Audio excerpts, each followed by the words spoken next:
The sun rose over Lithuania on June 23, 1941, casting a pale gold across the forests, meadows, and winding dirt roads that would soon become the stage for one of the most improbable stands of the Second World War. Operation Barbarossa had begun only a day earlier, and the German war machine, 3 million soldiers strong, was already tearing deep into Soviet territory. Panzer columns roared forward with the confidence of veterans who had smashed Poland, crushed France, and overrun the Balkans in a span of months. They believed they had seen every kind of tank, every kind of army, and every kind of resistance that Europe could offer. They were wrong. Nothing in their manuals, nothing in their intelligence reports had prepared them for what waited near the Lithuanian town of Raseiniai. A single Soviet heavy tank that would bring the advance of an entire German battalion to a grinding, humiliating halt. The men of the German 6th Panzer Division were in high spirits. Their Panzer IIIs and Panzer IVs maneuvered like wolves, racing forward to encircle remnants of the Soviet 2nd Tank Division. The Germans expected panic, retreat, and disorganized pockets of resistance. What they found instead was a Soviet force equipped with machines they had barely heard of, the KV-1, and its even heavier sibling, the KV-2.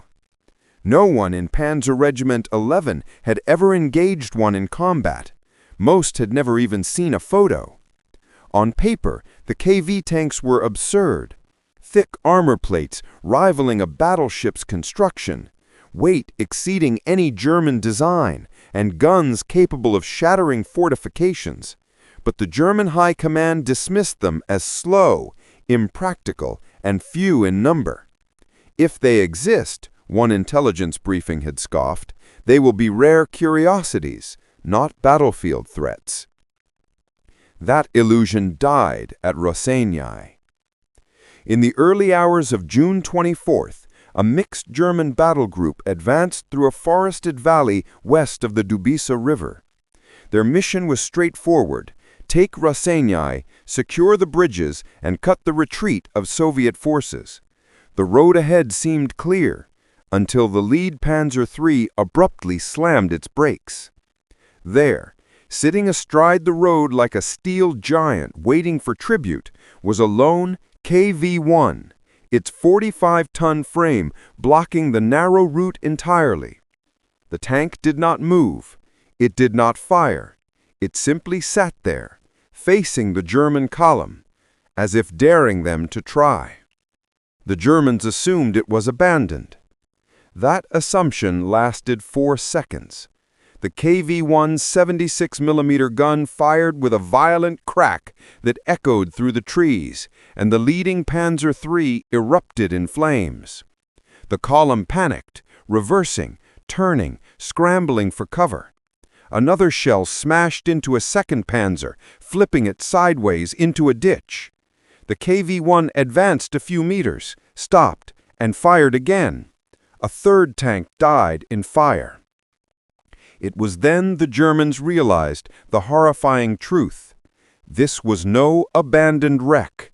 This was an ambush, and the ambusher was a monster. Inside the KV-1, the Soviet crew of 5 men worked in grim, silent focus. They were likely from the 4th Tank Regiment, though the exact crew remains unknown to this day. A ghost platoon of history, remembered only for their impossible stand. They had been ordered to delay the German advance at all costs, buying time for their comrades to regroup east of Raseiniai. They understood that their mission was not to survive. Their mission was simply to hold. The KV-1's armor was nearly impenetrable. On its thickest plates, it exceeded 90 millimeters.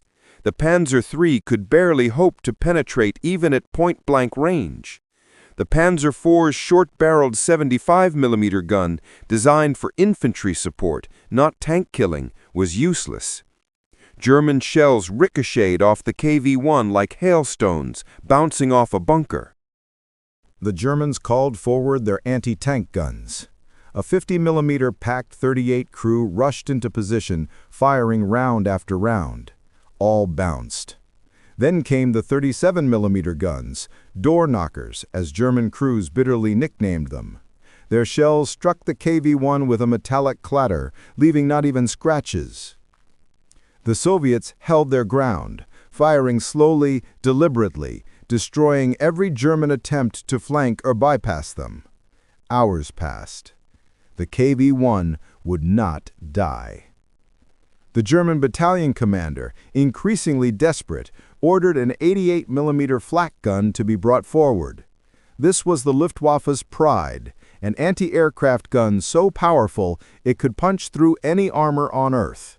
It was overkill, but overkill was exactly what they needed. Under heavy covering fire, German crews pushed the massive gun into range. The KV-1 spotted the movement and opened fire. The first shot killed several German gun crews. The second destroyed the tractor towing the ammunition. The third blew apart the gun's protective shield. Somehow, the Germans managed to fire a single 88mm shell. It struck the KV-1's turret, leaving a crater but failing to penetrate. The crew tried again, but the KV-1's next shot obliterated the flak's position entirely. The Germans could no longer deny it. This one tank had stalled the advance of an entire Kampfgruppe.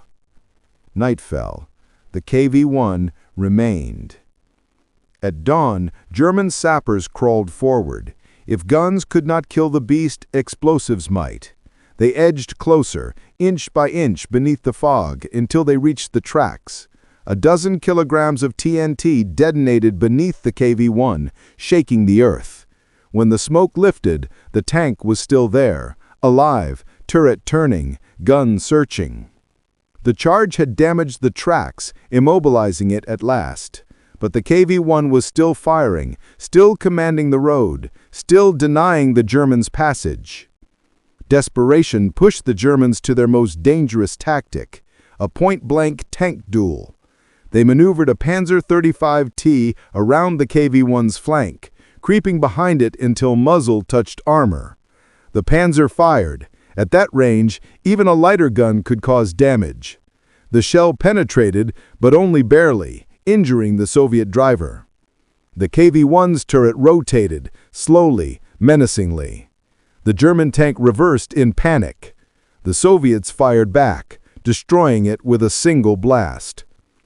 By now, the KV-1 had been fighting continuously for over 24 hours. It had run out of water. Its crew had likely not slept since the invasion began. The tank's interior was hellishly hot, filled with cordite fumes. Every man inside must have known they were already dead. And yet they held their posts, continuing to fight with the grim determination that would come to define the Eastern Front.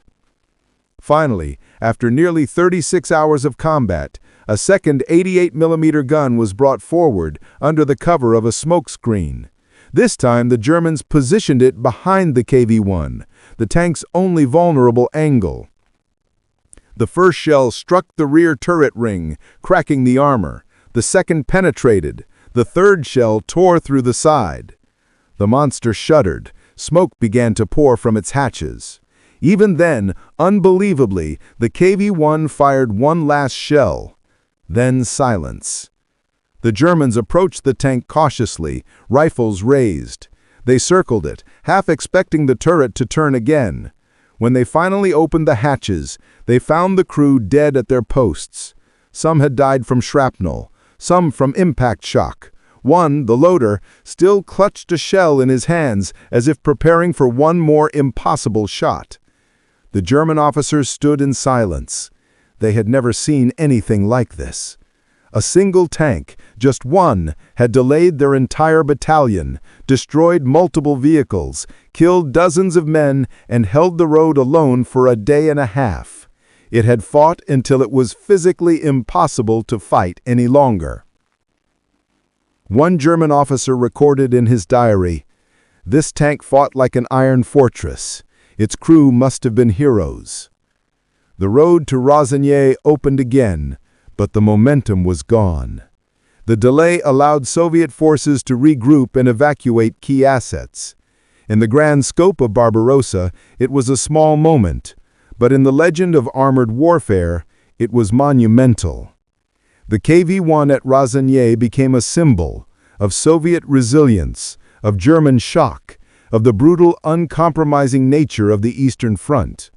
Its crew remains unknown, their names lost in the chaos of 1941, but their stand echoes through history as one of the most extraordinary acts of armor warfare ever recorded.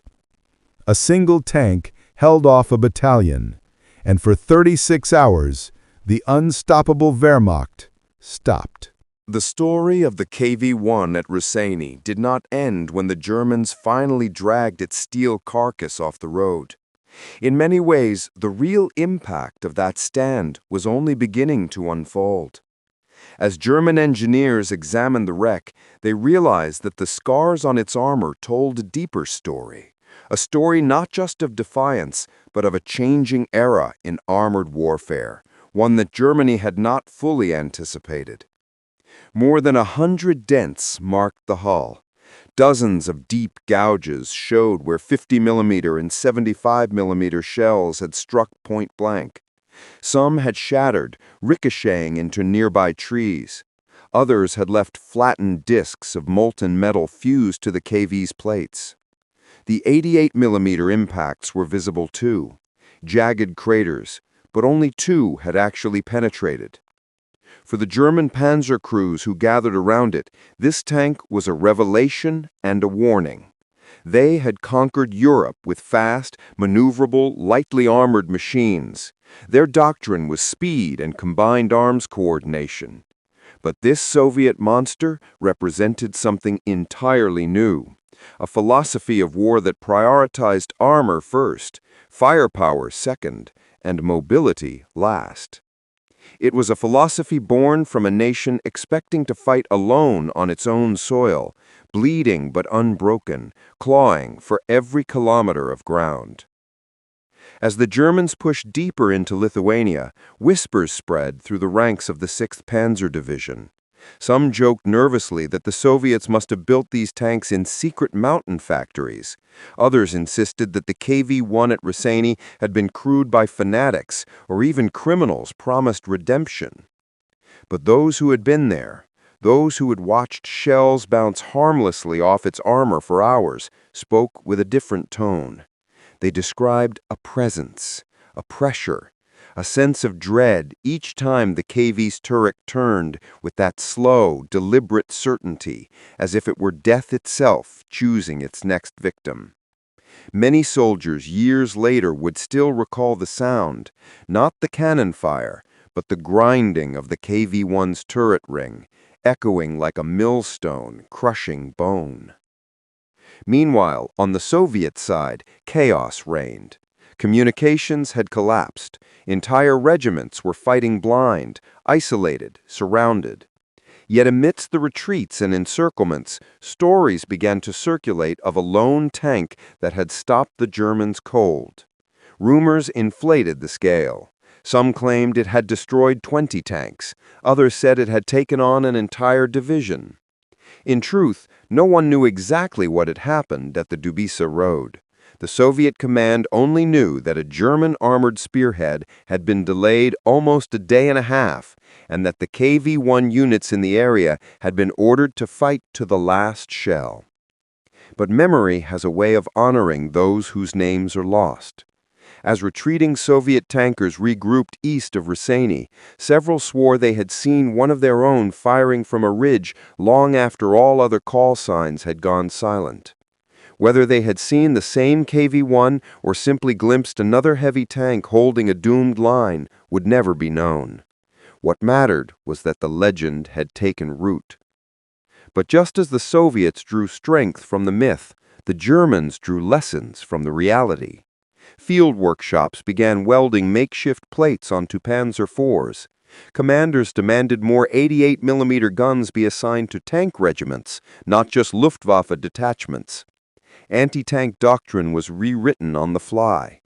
And as German armor officers filed their reports, one phrase appeared again and again. The KV series poses a catastrophic threat if encountered in numbers.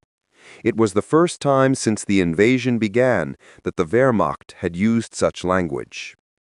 Yet, even as the Germans adapted, the battlefield around Raseiniai refused to give them the breathing room they wanted.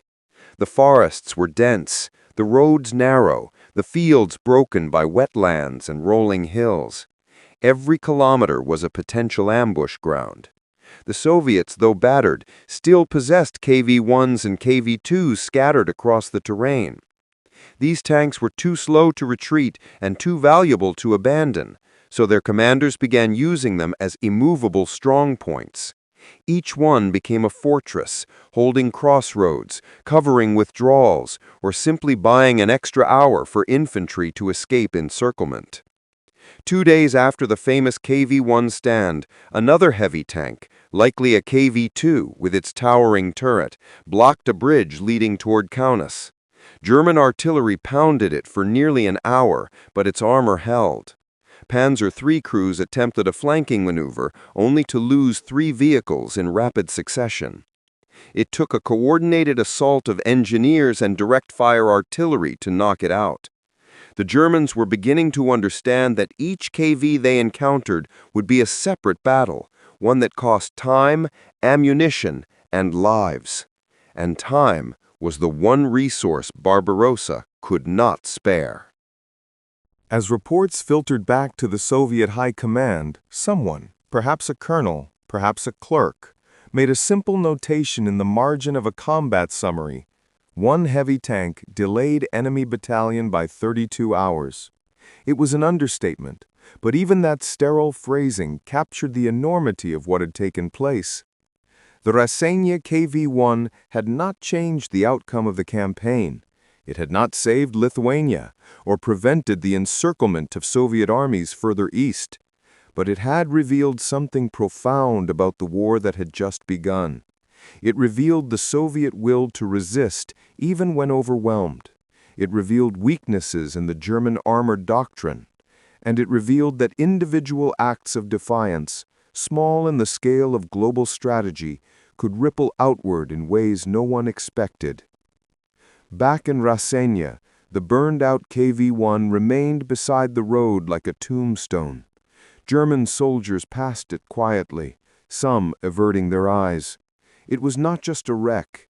It was a reminder that their march eastward would not be as simple as the thrusts that had toppled France or Yugoslavia. Ahead lay a land vast enough to swallow armies whole, and defenders willing to fight with a ferocity Europe had not seen in generations. The tank's steel plates, though darkened by fire, still carried the marks of dozens of hopeless impacts. Each dent was a failed attempt to break it. Each crater was a testament to how long it had endured. And inside, the bodies had been removed, but the smell of smoke and burnt metal lingered. The loader's last shell still lay on the floor, a mute symbol of defiance. Even destroyed, the tank felt somehow alive, a presence, a warning, a promise. For the German officers who studied it, the KV-1 became an early symbol of the Eastern Front's cruelty, equipment that refused to die, soldiers who refused to break, terrain that refused to favor the attacker. For the Soviets, the tank became something else entirely, proof that the invincible Wehrmacht could be stopped, not everywhere, not easily, but stopped all the same. Little did either side know that the story of the Raseiniai KV-1 would grow with each passing year, surviving the war, surviving the collapse of the Soviet Union, surviving the fading of the veterans who fought there. It would become the kind of tale whispered in barracks, recounted in museums, debated by historians and celebrated by tank crews long after the battlefield had returned to quiet farmland. It would become a chapter in the larger saga of 1941, a year of disasters and heroism, of collapse and defiance. And like all such stories, it would demand an answer to a single question. What compels a handful of men to stand against impossible odds, knowing they will die, yet choosing to fight anyway? As the German column resumed its advance, the shadow of the KV-1 lingered in the minds of the officers who had witnessed its stand. They spoke of it in low voices, as if describing a natural disaster rather than a machine, something immense, immovable, and angry. Yet what haunted them most was not the armor or the firepower, but the determination of the men inside, fighting until the turret went still. That kind of determination could not be measured in tonnage or caliber charts. It was something deeper, something that hinted at the nature of the war ahead. And far from calming their nerves, each new encounter with Soviet armor only confirmed that the KV at Raseiniai had not been an anomaly. It was the vanguard of an entire generation of tanks built to withstand the storm. Further east, Soviet tank brigades were reeling. Columns were split apart, fuel trucks destroyed, supply lines annihilated. Yet among the chaos, the heavy tanks were increasingly used as anchors around which shattered infantry units tried to regroup. One such unit was a platoon of KV-1s near the town of Ariagala. Their commander, a lieutenant barely in his 20s, had received garbled orders to hold the crossroads until reinforcements arrive. Reinforcements would never come, but the lieutenant did not know that. He positioned his tanks along the road, hidden among the trees, engines idling quietly. When German reconnaissance vehicles approached, the Soviets opened fire, destroying the lead half-track. Moments later, Panzer III tanks rushed forward, believing the ambush to be light. Instead, they ran directly into the long-range fire of the KVs. The subsequent fight lasted less than 10 minutes. 3 German tanks were knocked out, and the rest withdrew in confusion. The lieutenant held the crossroads until nightfall, then received new orders: break through westward, link up with retreating forces. The platoon attempted the breakout, but only 1 KV survived. The lieutenant was never seen again. Stories like these, scattered across the Baltic, reached the German regimental headquarters not as tactical reports, but as warnings. The Soviets were fighting differently than the Poles or the French. Their retreat was not a collapse. It was a grinding withdrawal, fought tooth and nail at every choke point, with tanks that seemed engineered specifically to blunt the spearheads of blitzkrieg. The Raseiniai KV-1 had not been unique. It had simply been the first to show the Germans what they were truly up against. And yet, as the Germans adapted, something far larger was unfolding far from the Lithuanian forests. In Moscow, Stalin and the Soviet High Command were receiving piecemeal updates that painted a picture so disastrous it defied comprehension. Thousands of tanks lost, hundreds of aircraft destroyed on the ground, entire corps encircled. But amidst the desperation were glimmers of resilience. Tales of KV-1s holding bridges for hours, KV-2s leveling German strongpoints with their monstrous 152mm guns, isolated tank commanders refusing to abandon disabled vehicles until their ammunition was gone. These stories did not change the overall tide of the campaign, but they did something else. They challenged the narrative of German invincibility. The KV-1 at Raseiniai became an internal symbol within the Red Army. No official propaganda mentioned it. The chaos of June 1941 was too intense for such messaging. But soldiers heard fragments, passed through word of mouth. A single tank stopped a German battalion. The Germans brought up an 88 gun but still couldn't break through. The crew fought until the last man. In an army facing one catastrophe after another, such stories mattered. They reminded soldiers that the enemy was not invulnerable. They reminded them that death did not always have to mean defeat. Meanwhile, the Germans studying the Raseiniai wreck began calculating worst-case scenarios. What if the Soviets had hundreds of these tanks? What if they produced thousands? What if they learned to coordinate them effectively, supplying them with logistics and fuel and trained crews? A few months ago, such concerns would have been dismissed as fantasy. But the holes torn in German formations during the first week of Barbarossa proved the danger was real. And the deeper the Germans pushed east, the more KV tags they encountered, each one forcing them to rethink, reevaluate, and retool. And even as the battlefield moved away from Raseiniai, The memory of that lone heavy tank lingered among the soldiers who had been there. The landscape around the town began to return to an uneasy calm.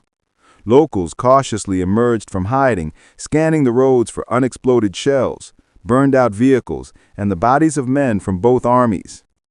Among the wreckage, the KV-1 was an object of fascination. Its armor, thick as a man's forearm, glinted dully in the summer sun. The scars on its surfaces seemed almost artistic, violent brushstrokes painted by war itself.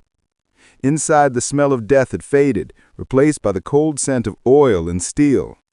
Children from nearby villages whispered legends about the ghost tank that had stopped the Germans. Some approached it timidly, touching the metal as if it was sacred. Weeks later, German recovery units finally hauled the KV-1 away, dragging it to a scrapyard for examination. There, engineers continued to marvel at the absurdity of the battle. One officer wrote in his evaluation, "If we had faced 10 of these tanks at the same point, our advance might have been halted indefinitely." It was intended as a technical observation, but it read like an admission of fear. On the Eastern Front, fear was becoming a familiar companion.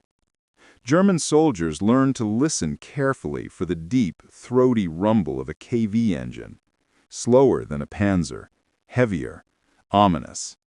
They learned that shooting at its hoe was useless, that flanking was the only hope, and that even then the turret might turn just in time. They learned to respect the bravery of Soviet crews, who stayed inside their steel coffins far longer than logic or training would dictate. But perhaps the most haunting effect of the Raseiniai KV-1 was psychological. Soldiers who had believed the Soviet Union would collapse in weeks now understood that they faced an enemy driven by something far stronger than military doctrine. They faced men who viewed retreat as temporary, sacrifice as expected, death as part of the cost of defending their homeland. And if a handful of such men could stop a battalion, what might thousands accomplish? By midsummer, rainstorms swept across the region, washing away the last traces of the battle. Grass grew over shell craters. Burned tank husks rusted silently. Villagers rebuilt shattered homes, burying the dead in simple graves. The war moved on, but its echoes remained. And in those echoes, the legend of the KV-1 at Raseiniai grew, not as a myth, but as a symbol of what a single act of defiance could mean in a war defined by brutality, endurance, and unimaginable scale.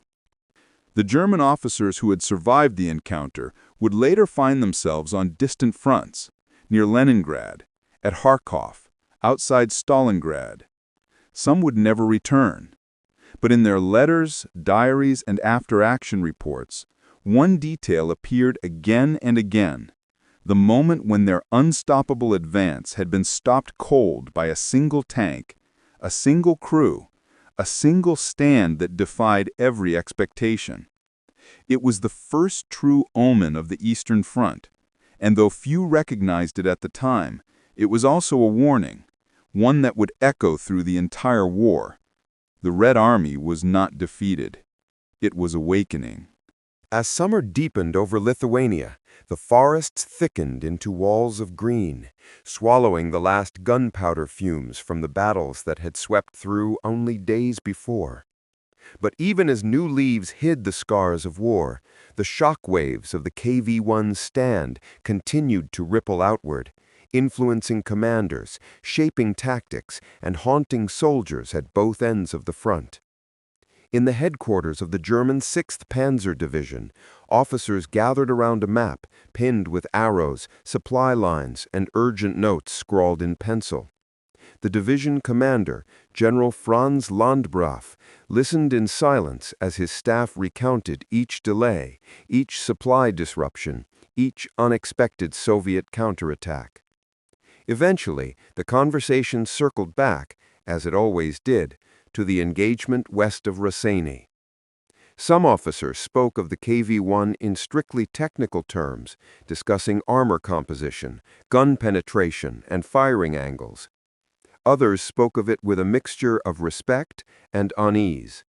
Landgraf himself remained quiet for a long time before finally stating what none of them wanted to admit. We underestimated them, and that mistake is already costing us. This quiet admission echoed far beyond that headquarters. Across the division, tank commanders revised their briefings, emphasizing caution rather than confidence. Infantry officers instructed their men on how to identify the silhouette of a KV tank. Artillery crews drilled faster, knowing their guns might be the only chance to stop a Soviet heavy before it reached their positions. In a war built on momentum, the Germans began to feel the first hints of friction. Friction created not by vast armies, but by isolated moments of resistance, like the stand at Raseiniai. But while the Germans adapted tactically, emotionally, they struggled with something much more difficult. The realization that the Blitzkrieg myth, the belief that their armored spearheads were unstoppable, had finally met an opponent willing and able to resist. And that psychological shift mattered. German soldiers who had once charged forward with absolute certainty now scanned every ridge and tree line for the dark silhouette of a KV-1.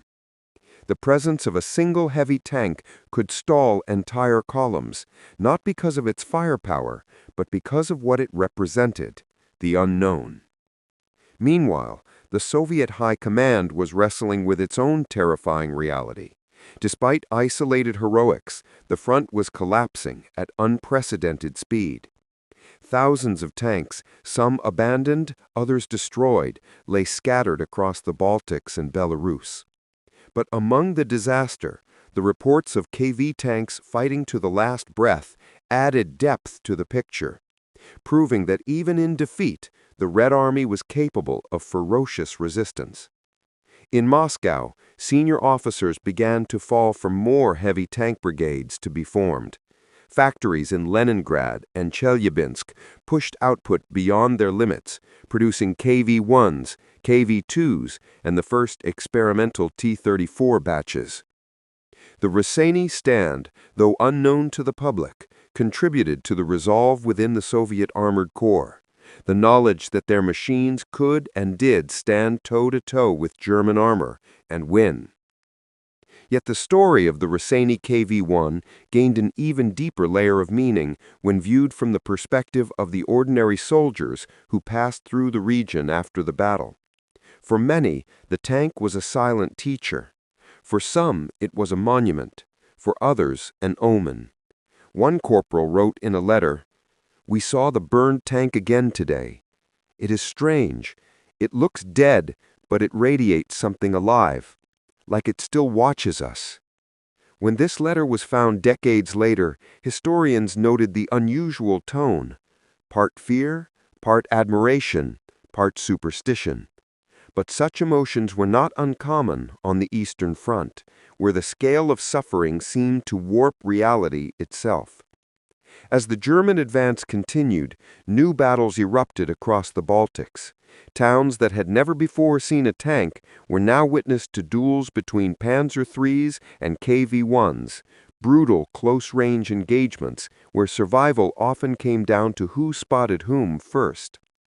At a village south of Raseiniai, a KV-1 crew used the ruins of a barn as cover, ambushing a German reconnaissance platoon and holding the position for nearly 8 hours. When they were finally overrun, the commander had to be pulled from the turret by German infantry. He refused to surrender until he lost consciousness. A sergeant who fought in that skirmish later recalled, "It was like fighting a machine possessed. Every time we thought we had it, the thing would fire again." These repeated encounters gradually shaped the German view of the Soviet soldier. The assumption that the Red Army would collapse after the first shock evaporated. Instead, the Germans confronted an enemy who, though poorly led, was willing to fight with a desperation born of defending his homeland. And when that desperation was paired with a KV-1, the result could be catastrophic. Yet the KV-1 was not invincible. Its flaws were becoming apparent even during these early battles. It was slow, often too slow to reposition when flanking forces arrived. Its transmission overheated. Its turret ring could jam if struck just right. And most importantly, Soviet crews were often undertrained, meaning the tank's full potential was rarely realized. But at Raseiniai, none of those weaknesses had mattered. The crew's determination compensated for everything the tank lacked, and that raised a profound question within the German High Command. If Soviet crews improved, what then? Even as German commanders pondered that question, Soviet survivors near the front whispered their own. Who were the men who fought in the Raseiniai KV-1? Some believed they were seasoned tankers from the Winter War. Others speculated they were raw conscripts who simply refused to abandon their machine. A few believed they had been volunteers, chosen for a suicidal delaying action. The truth would never be known. The records vanished in the chaos of 1941. Their identities died with them, but the impact of their stand endured far beyond their own lives. By July, the front had shifted dramatically eastward. Raseiniai faded into the background of a widening conflict, yet the tank's legacy continued to shape the psychology of both armies. Soviet tank designers cited early Barbarossa reports, including the Raseiniai incident, as evidence supporting the creation of heavier armor plates. German ordnance officers cited it as justification for accelerating development of long-barreled 75mm guns and new anti-tank weapons. In a very real sense, the KV-1 had rewritten the calculus of armored warfare. As the Eastern Front expanded into an ocean of fire and steel, the stand at Raseiniai became one of its earliest symbols, a demonstration of how a single crew, acting alone, could alter the tempo of an entire division. The KV-1 fought not as part of a grand counteroffensive or a coordinated defensive line, but as a lone fortress abandoned by fate, yet refusing to yield.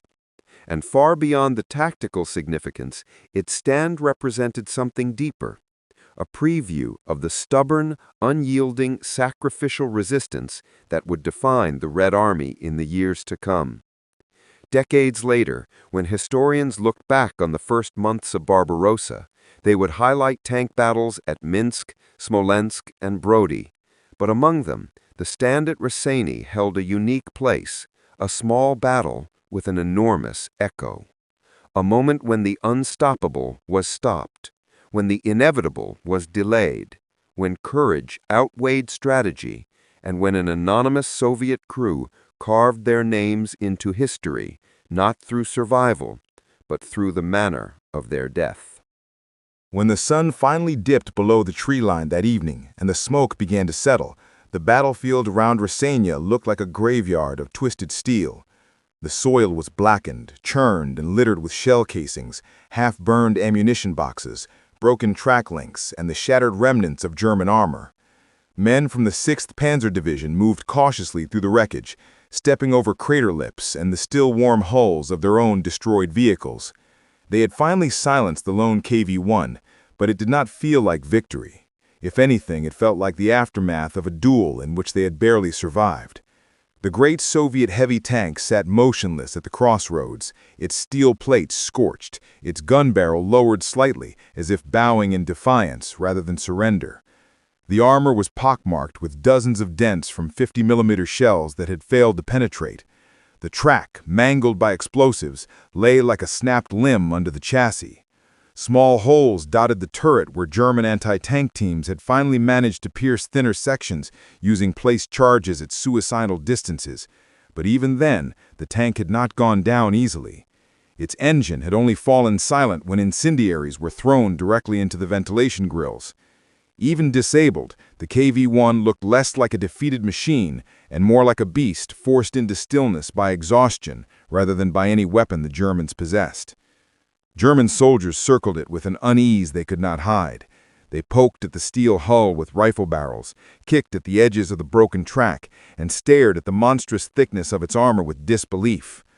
Officers from Panzer Regiment 11 crowded around, taking measurements, sketching diagrams, and muttering in low, tense voices. For many, this was the first time they had ever seen a KV-1 up close, and it terrified them. The tank commander of one of the Panzerforce, Oberfeldwebel Heller, stood near the turret, shaking his head. If the Soviets have dozens of these, the war in the East will be nothing like France. Others nodded silently. The myth of the invincible blitzkrieg had cracked here, not shattered, but cracked deep enough to reveal a terrifying truth. The Red Army's armor was not only numerous, but in some cases vastly superior.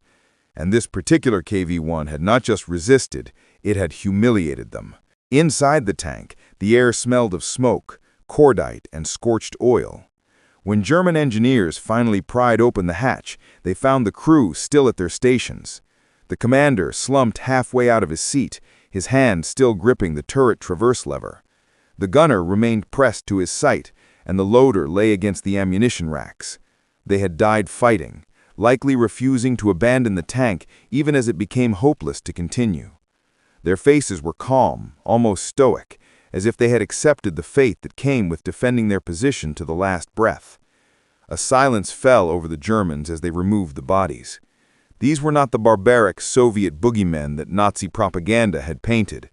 These were tankers, professionals, warriors, who had faced overwhelming force without hesitation. Some Germans felt a grudging respect.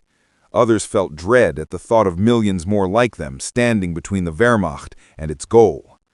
The KV-1 crew was buried close to the spot where they had fought, not out of sentiment, but out of necessity.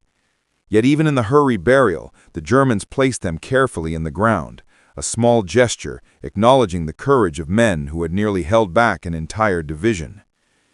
In Berlin, the early reports from Raseiniai were filtered and trimmed before being passed up the chain. The High Command did not want stories of a single Soviet tank stalling a German division to circulate. Such tales were inconvenient during the early phase of what was supposed to be a lightning war. The official report merely stated that strong Soviet armored resistance had briefly interfered with the advance. But in the field, among the tankers and infantrymen who had been there, the truth could not be hidden. The story of the lone KV-1 spread rapidly, whispered at first, then repeated with awe. It became a warning. The Soviets had armor the Germans were not prepared for. The artillery officers who spent hours firing at the tank described it with a mix of frustration and disbelief. It was like shooting at a bunker with wings, one remarked. A panzer officer joked darkly, "If that is what their heavy tanks are like, we might as well bring sledgehammers." The joke did little to ease the tension. As for the Soviets, the KV-1 stand at Raseiniai was not recorded in detail at the time. The chaos of June 1941, marked by retreating armies, broken communications, and shattered units, meant that countless acts of heroism went undocumented. The names of the KV-1 crew were lost in the confusion of the first weeks of the invasion. Only much later, through battlefield archaeology, historian interviews, and the reconstruction of unit records, did the tale resurface. Some sources attribute the tank to the 2nd Tank Division of the Red Army's 3rd Mechanized Corps. Others suggest it belonged to an independent heavy tank battalion attached to local defensive operations. The exact identity of the crew remains debated, but the general outline matches across accounts. 5 men, a KV-1, and a mission to slow the enemy advance at any cost. Over time, their story became a symbol of desperate resistance, a reminder that even in the darkest hours of 1941, when the Red Army was being pushed back on every front, its soldiers could still deliver blows so fierce they forced the enemy to stop and rethink. But beyond symbolism, the tank's stand had real tactical impact. Because of the delay it caused, Soviet units in the area, though eventually overrun, gained precious hours to reposition, withdraw, and reorganize. Every minute mattered during those opening days. The Germans needed momentum, and any interruption, even from a single machine, chipped away at the fragile timetable that Barbarossa demanded. The KV-1 at Raseiniai was one of many unexpected obstacles that slowed the German advance just enough to prevent a complete collapse of the Soviet defenses later that year. For the 6th Panzer Division, the experience left a permanent mark. Veterans of the engagement would speak of the KV-1 with a mixture of irritation and respect long after the war. Diaries recovered after the conflict reflected their astonishment. "Never seen a tank like it," wrote one panzer gunner. "Our rounds bounced like rain off a stone." Another wrote, "It fought alone, but it felt like fighting a whole squadron." These were not exaggerations. Psychologically, the KV-1 had done something remarkable. It had forced German tankers to confront the possibility that technology alone would not guarantee victory. It taught them that the Eastern Front would be brutal, unpredictable, and filled with enemies willing to fight to the very end. Years after the war, as historians revisited the battles of 1941, Raseiniai emerged as more than a footnote. The KV-1's actions came to symbolize the resilience of the Soviet Armored Corps, a preview of the armored might that would later crush the Wehrmacht at Kursk, the Dnieper, and finally in Berlin. In museums across Russia, the KV-1 stands today not as a relic, but as a reminder of a moment when steel and willpower aligned perfectly, when a crew, outnumbered and isolated, turned their tank into a fortress, when a single machine held the line against overwhelming force, and when a handful of men, whose names history still struggles to recover, bought time that their nation desperately needed. The crossroads near Raseiniai is quiet now. Grass has grown over the scars where explosions once tore the soil. Trees sway gently where smoke once billowed into the sky. Travelers pass through unaware that beneath their wheels lies the ground where a legend was born. But if you stand there long enough, listening to the wind cut across the fields, you might almost hear the distant echo of a diesel engine rumbling defiantly. You might imagine the silhouette of a heavy tank emerging through the morning mist, holding its ground as shells explode against its armor. And you might remember the truth that the men of Panzer Regiment 11 learned the hard way. Sometimes history turns on moments not measured by the number of troops involved, but by the impossible courage of a few. The KV-1 that held off a battalion at Raseiniai may have fallen silent that day, but its story never died. It remains one of the most extraordinary armored actions of the Second World War, a tale of grit, defiance, and the unbreakable determination of a crew who refused to yield. Their stand is a reminder that even in the face of overwhelming odds, a single act of courage can echo across generations, shaping not only the memory of a battle, but the soul of a nation. And in that sense, the KV-1 did not merely hold the line, it carved its name into history, one shell impact at a time.